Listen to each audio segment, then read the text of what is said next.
पेनटाकळी जलाशयातील आमरण उपोषणस्थळी नायब तहसीलदारांची भेट, उपोषणकर्ते मागण्यांवर ठाम।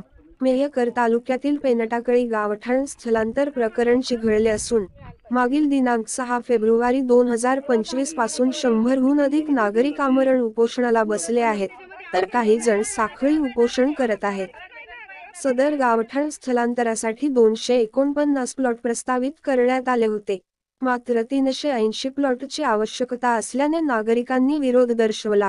या संदर्भात प्रशासनाकडे वारंवार मागणी करूनही तोडगा न निघाल्याने नागरिकांनी उपोषणाचा मार्ग स्वीकारला।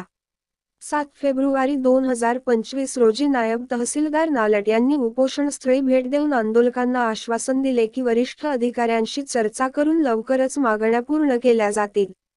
मात्र उपोषणकर्त्यांनी प्रशासनाकडून ठोस कृती होईपर्यंत उपोषण मागे न घेण्याची भूमिका घेतली। यावेळी मंडळ अधिकारी महाजन खोकले, ग्राम महसूल अधिकारी S.P. सायगुडे, पंचायत समिती विस्तार अधिकारी पंडागळे, ग्रामपंचायत सचिव J.P. मवाळ आदी अधिकारी उपस्थित होते।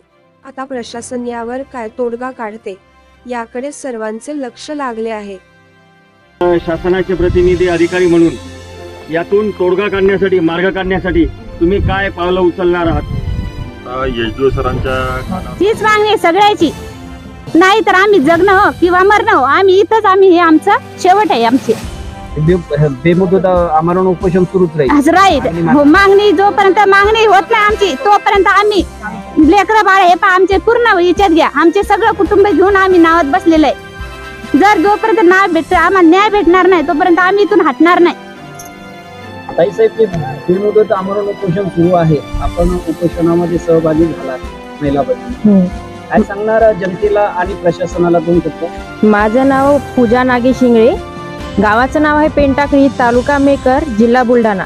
हे आमरण उपोषण हे याच्यासाठी मांडलेलं आहे की हे जे गाव आहे हे 2006 मध्ये या गावामध्ये पूर येऊन गेलेलं आहे आणि तेव्हा म्हणजे 5 वर्ष अगोदर म्हणजे 2000 मध्ये या गावामध्ये धरण झालेलं आहे, पण अजूनही हे गाव खोलामध्ये असल्यामुळे हे गावाचं अजून पुनर्वसन झालं नाही। कित्येक गावोगावी थोडंही नवीन योजना आली किंवा थोडं समृद्धीमध्ये थोडीशी जरी जागा गेली तरी लोकांना कोट्यवधी पैसे भेटतात, पण या गावामध्ये एवढं मोठं धरण होऊनही या गावाचा अजून काहीच विकास झालेला नाहीये।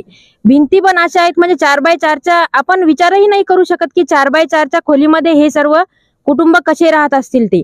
हे जे भिंती आहे ते पूर्ण पोकळ होऊन काही पडतात, काही म्हणजे पूर्ण मातीचंच गाव आहे हे। आणि आमची फक्त एवढीच मागणी आहे की प्रत्येकाला प्लॉट वाटप ही झाली पाहिजे आणि प्रत्येकाच्या मागण्या ह्या पूर्ण झाल्या पाहिजे। लहान मुलं पावसाळ्यात पाणी हा खूप जास्त त्रास होतो, कारण म्हणजे गावाचं पुनर्वसन ही योजना मांडलेली आहे, ती प्रशासनापर्यंत गेलेली आहे, पण त्याच्यावर काही कारवाई न झाल्यामुळे गावामध्ये कोणत्याही योजना आलेल्या नाही आतापर्यंत।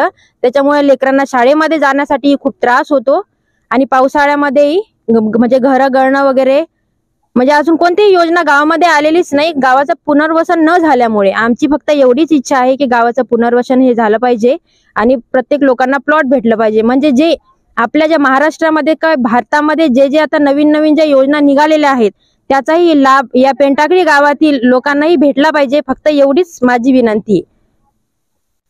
प्रशासनाचे काही अधिकारी, प्रशासनाने काही दखल घेतली का? हा घेतलेली आहे। जे लोक अतिक्रमामध्ये बसले होते